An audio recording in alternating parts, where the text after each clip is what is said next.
দেশে খাম্বা আছে, কারেন্ট নাই, চুলা আছে, গ্যাস নাই, পরিমনির জামাই নাই, নরেন্দ্র মোদীর বউ নাই, কর্মী আছে, আফা নাই, কাউয়া আছে, কাদের নাই, ট্রাক আছে, বালু নাই, খাইরুল দেওয়ানের জনপ্রিয়তা আছে, পদ নাই, মিরাজ আফ্রিদির হাত নাই, হিরো আলমের ভাত নাই, এডলফ খানের বিচি নাই, রোনালদোর বিশ্বকাপ নাই, আর্জেন্টিনার 4 স্টার নাই, ব্রাজিল সাপোর্টারদের শরম নাই, শেখ মুরসালিন খেপ খেলে, টুকাই মামুন জেলে, গাজী নজরুল ইসলাম বট, রিপন মিয়া খাইছে কোট, পুরুষ মানুষের আসল শত্রু নুনু, বাংলাদেশে বিনোদনের শেষ নাই কোনো। অন্যদিকে কারেন্ট না থাকায় বাসজারের চিপায় 15 বছরের কচি তরুণীর সাথে আন্দাগুন্দা বাইরাবাড়ি করার সময় এলাকাবাসীর হাতে রিপন মিয়া খাইলো কট, 5 লক্ষ টাকা জরিমানা দিল, হা হা, এটাই বাস্তব।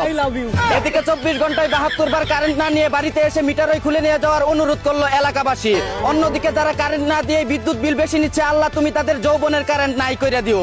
এদিকে সপ্তাহে 7 দিনের মধ্যে 2 দিন মানুষ কটকায়, 2 দিন টুকায় মামুল বউ পিটায়, 2 দিন দেশে আন্দোলন চলে, আর বাকি একদিন শুক্রবার সবাই ছুটিতে থাকে। অন্যদিকে 27 বছর বয়সে 27 বার বিয়ে করে 27 বারও ডিভোর্স দিয়ে সফল কাবিন ব্যবসায়ী হিসেবে গিনেস ওয়ার্ল্ড বুকে নাম লেখালেন তনামিকা নামের এক ভুসকি মাতারি। এদিকে নেত্রকোনায় স্বামী সন্তান রেখে 3 বছর ধরে পরকীয় লাঙ্গের সাথে লটর বটর করে সব বিলিয়ে দেওয়া এখন ভাতারের বাচ্চা আঙ্গে উঠে গেছে এক 12 লাংনির। এখন সে কান দেয়ার গান গায়, আমি একই করিলাম, সুখের আশায় লাং ধরিয়া ভাতার হারাইলাম। অন্যদিকে দুবাই থেকে চুরি করে আন্ডারওয়্যারের ভিতরে 1.5 কেজি সোনা নিয়ে আসার সময় চট্টগ্রাম বিমানবন্দরে আটক হলো তুষার নামের এক সুদানির ফোয়া। এদিকে কুষ্টিয়ার রোনালদোর বিয়েতে উপহার হিসেবে প্লাস্টিকের বিশ্বকাপ ট্রফি দিতে চায় কামরুল ইসলাম মেসি, কিন্তু দুঃখের বিষয় হলো তাকে দাওয়াতই দেয়নি রোনালদো।